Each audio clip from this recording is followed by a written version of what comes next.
قرآني نبض حياتي، قرآني طهر ذاتي، قرآني عصمة أمري، قرآني طوق نجاتي. قرآني نبض حياتي، قرآني طهر ذاتي، قرآني عصمة أمري، قرآنی طوق نجاتی. ہمیں کس نے اٹھایا؟ جواب ملے گا یہ وہ وعدہ ہے جو رحمان نے تمہارے ساتھ کیا تھا.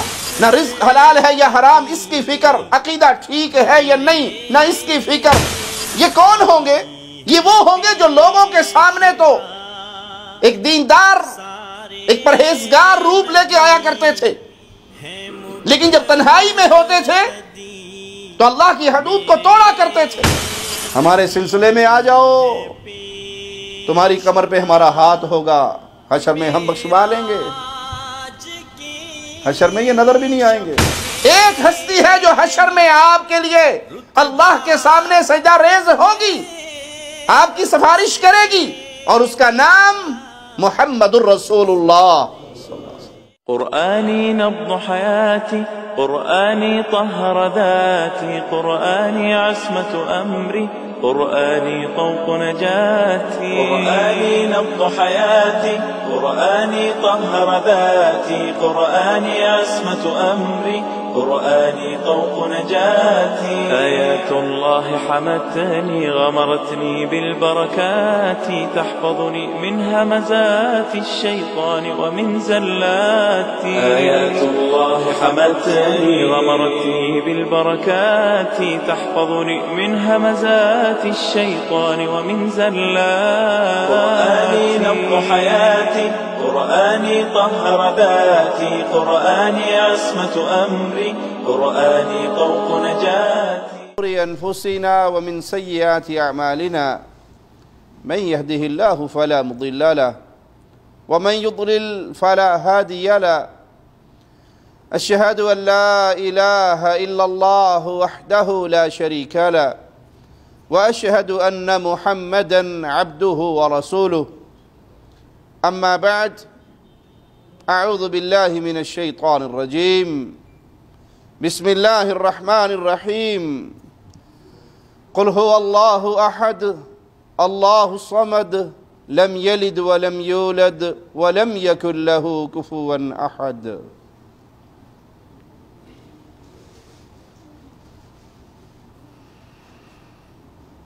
قیامت کا برپا ہونا،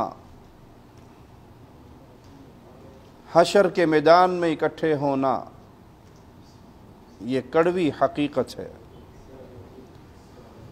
یہ جہاں ختم ہونے والا ہے، انسان موت کے منہ میں جانے والے ہیں، اور پھر اس مرنے کے بعد میدان محشر میں انسانیت پھر اٹھائی جانے والی ہے. دو طرح کے لوگ ہوں گے. ایک تو وہ جو اپنی قبروں سے نکلیں گے،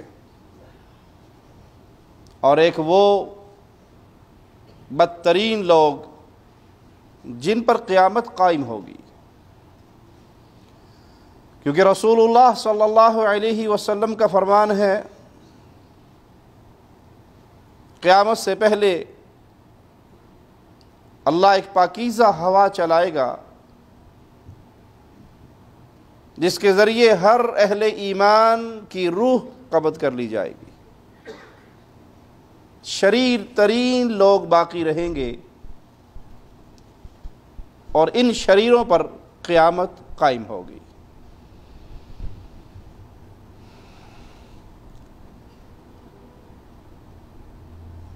محشر کا میدان، جس کے بارے میں بعض روایات میں آتا ہے کہ یہ شام میں واقع ہوگا، ایک آگ ہوگی جو انسانوں کو ہانک کر اس میدان کی طرف لے کر آئے گی.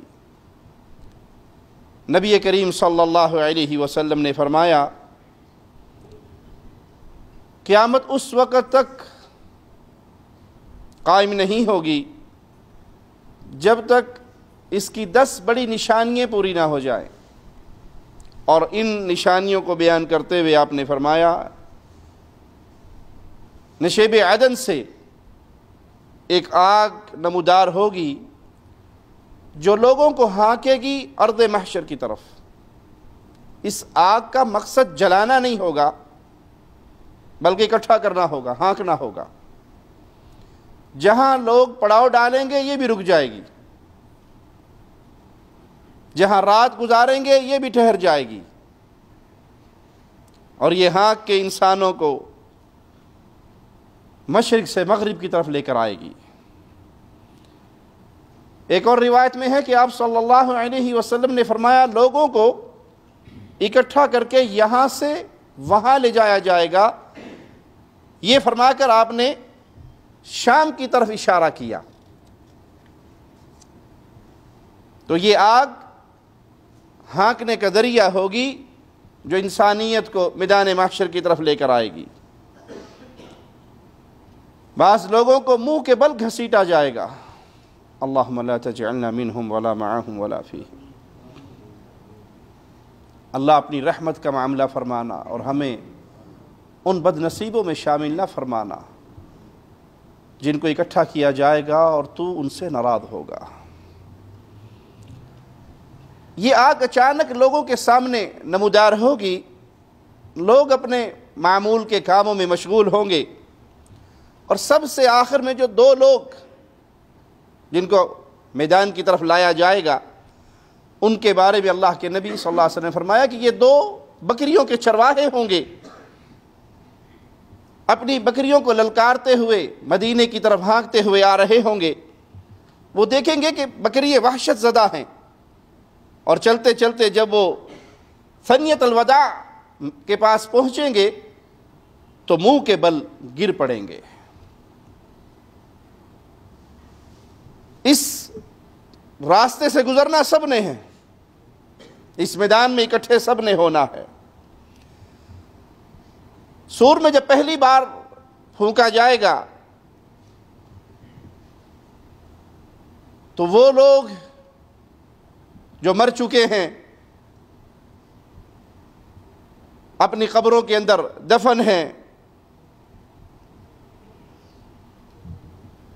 ان کے اٹھانے کا طریقہ کیا ہوگا کہ اللہ کے عرش کے نیچے سے بارش برسائی جائے گی،